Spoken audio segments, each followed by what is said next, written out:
Urea కష్టాలను మనం కంటిన్యూగా చూస్తూనే ఉన్నాం కదా. కొత్తగా చెప్పొచ్చే అంశం ఏమన్నా ఉందా? మళ్ళీ సేమ్ అదే పరిస్థితి. వానాకాలం ఇంకా షురు గాకముందుకే ఆల్రెడీ లైన్‌లల్లో చెప్పులు పెట్టుకొని పడిగాపులు కాసుకుంటూ యూరియా కోసం వెయిట్ చేస్తున్నారు. అరే! యాప్ పెట్టిర్రు కదా! ఎందుకు అంత పడిగాపులు కాయాలే? రైతుల మేలు కోసమే కదా యాపు. ఇక వాళ్ళు పడిగాపులు కాయాల్సిన అవసరం లేదు కదా అనేసి సన్నాయి నొక్కులు నొక్కుతున్నారు కదా! నిజంగా ఎంత వెర్రి వేషాలు వేస్తుందంటే ప్రభుత్వము, రైతులంటే వీళ్ళకంత చిన్న చూపు, చులకనైపోయిందని చెప్పొచ్చు. ఎవడికి కావాలి యాపు? ఎంతమంది దగ్గర స్మార్ట్ ఫోన్లుంటాయి చెప్పండి ఊర్లల్ల? సరే వాళ్ళ ఇంట్లో పిల్లలకుంటాయేమో, కానీ ఈ వ్యవసాయం చేసుకునే వాళ్ళ దగ్గర స్మార్ట్ ఫోన్లు పెట్టుకొని వాళ్ళు పోయి పొలంలో పోయి దున్నుకుంటున్నారా? చాలా మంది దగ్గర ఆ నెంబర్ ఫోన్సే ఉంటాయి. యాప్ డౌన్లోడ్ చేసుకోవాలి, యూరియా బుక్ చేసుకోవాలి, అది రావాలి. ఇదంతా అయ్యేదా సచ్చేదా అని చెప్పేసి రైతులు మాట్లాడుతున్నారు. ఇలాంటి వీడియోలు చేస్తే దాని కింద కామెంట్స్ చూస్తే అర్థమవుతుంది ఎవడికి కావాలి ఈ యాప్ అనేసి. నిజంగా రైతులకి వాళ్ళకి పొలం దగ్గరికి వెళ్ళాల్సిన యూరియా కాస్త ఈరోజు యాప్లల్లో తెచ్చుకునే పరిస్థితి అంటే అప్డేట్ అవ్వాలి కాదనం. కానీ ముందు వాళ్ళకు కూడా అవేర్నెస్ ఉండాలి కదా. మరి ప్రభుత్వం అందరికి కూడా వాళ్ళకి యాప్ వేసి రైతులకి బల్క్లో అందరికీ కూడా ఎవరెవరైతే రైతులు ఉన్నారో వాళ్ళందరికీ ఫోన్లు ఇస్తే సరిపోతుంది కదా. స్మార్ట్ ఫోన్లు విత్ ఈ యాప్ వేసి వాళ్ళందరికీ కూడా ఎవరినైనా కోఆర్డినేటర్లను పెట్టి ఇగో ఇది ఈ విధంగా బుక్ చేసుకోవాలని చెప్పాలి. ఊరికనే ఈ యాప్ డౌన్లోడ్ చేసుకోండి, దీంట్లో మాత్రం యూరియా బుక్ చేసుకోండి. పాపం నానా అవస్థలు పడుతారు. కొన్ని చోట్లయితే అసలు అది ఓపెన్ కూడా కావట్లే కొన్ని జిల్లాలలో. ఇప్పుడు వీళ్ళు పోయి ఎవరి దగ్గరకన్నా పోయి ఒకవేళ ఇప్పుడు వాళ్ళు ఫోన్ కొనుక్కోవాలి. వాళ్ళకి ఏదో పొలంలో ఉండే వాళ్ళకి ఏదో మాట్లాడడానికి ఏదో బేసిక్ ఫోన్ ఉంటే సరిపోతుంది కదా. అలాంటిది ఇప్పుడు దీనికోసమని ఇప్పుడు స్మార్ట్ ఫోన్లు కొనుక్కోవాలి. ఓ 10,000 దండకు కదా. మరి అదేదో రైతుల కోసం మేము రైతులను రారాజులను చేసినాము, రైతులకి పెద్దపీట వేస్తున్నామని చెప్తున్నారు కదా. మరి ప్రభుత్వమే ఇవ్వచ్చు కదా.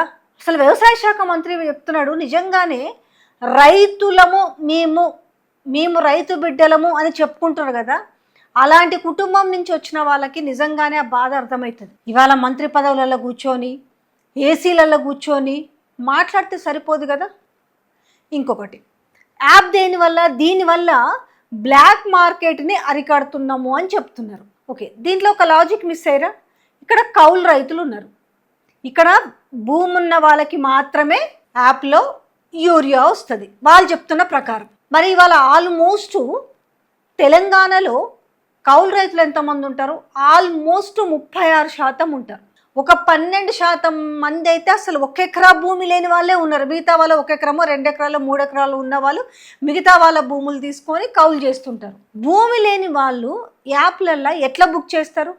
మళ్ళీ ఎవరైతే కౌలుకి ఇచ్చిరో ఆ భూ యజమానులే యాప్లలో బుక్ చేసుకొని బ్లాక్ మార్కెట్లో అమ్ముకునే అవకాశం లేదా? ఎట్లా బ్లాక్ మార్కెట్ని అరికడుతున్నట్టు అనుకోవాలి ఈ నేపథ్యంలో? ఆల్రెడీ ఇప్పుడు యూరియా బ్లాక్ మార్కెట్లో దొరుకుతుంది. ఎట్లా దొరుకుతుంది? కొంచెమన్నా బేసిక్ సెన్స్ మిస్ అయిందా అనిపిస్తుంది. నిజంగా ఎవరు వ్యవసాయం చేస్తున్నారు, ఎవరు వ్యవసాయం చేస్తలేరో తెలియని పరిస్థితులలో ఇవాళ అగ్రికల్చర్ ఆఫీసర్లు ఉన్నారా? ఒక రిపోర్ట్ తెప్పించుకోలేరా? ఇలాంటి వంకలు పెట్టే ఆల్రెడీ రైతు భరోసాకి రామ్ చెప్పారు. పోయినసారి ఏంది 1 ఎకరం 2 ఎకరాలు, అది కూడా అందరికీ రాలేదు కదా. ఆల్రెడీ రుణమాఫీకి దిక్కు లేదు, ఏదో అడపదడప కొంతమందికి ఇచ్చేసి అసలు మా అంత ధీరులు ఎవరు లేరు, రైతు రుణమాఫీ చేసినామని చెప్పుకున్నారు. అయిపోయి తర్వాత ఏమన్నారు? గిట్టుబాటు ధర, బోనస్, ఎంత కష్టపడ్డారు కళ్ళాలల్లా గింజ కొనలేక. ఇప్పుడు చూస్తే మళ్ళీ సేమ్ ఇదే ఇక్కట్లు వచ్చినాయంటే ఎక్కడ అసలు క్లారిటీ మిస్ అవుతుంది. నిజంగా రైతులకు ఇవ్వాలన్న చిత్తశుద్ధి ఉంటే ఇలాంటి పరిస్థితి రాదని రైతులు వాపోతున్నారు. ఒకసారి రైతుల దగ్గరికి వెళ్ళి యా ఎమ్మెల్యేలో లేకపోతే కార్పొరేటర్లో సర్పంచ్లో మేము దండి గెలిచినామని చెప్తారు కదా, పోయి ఒకసారి రైతులను అరుచుకోండి తెలుస్తుంది.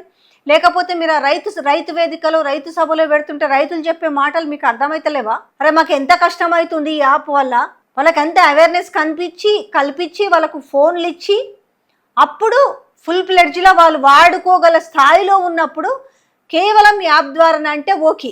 అలా కాకుండా కేవలం వాళ్ళ యాప్ ద్వారానే బుక్ చేసుకోవాలంటే వాళ్ళు ఎంత ఇబ్బంది పడుతున్నారు అనేది ఒకసారి ప్రభుత్వం అర్థం చేసుకుంటే రైతుల పరిస్థితి కొంతైనా మెరుగుపడే అవకాశం ఉంటుంది. లేదు దున్నపోతు మీద వాన కురిసినట్టుగా ఇట్లనే బిహేవ్ చేస్తామనంటే తర్వాత ఎట్లుంటుందో పరిస్థితిగా మీరే చూస్తారు.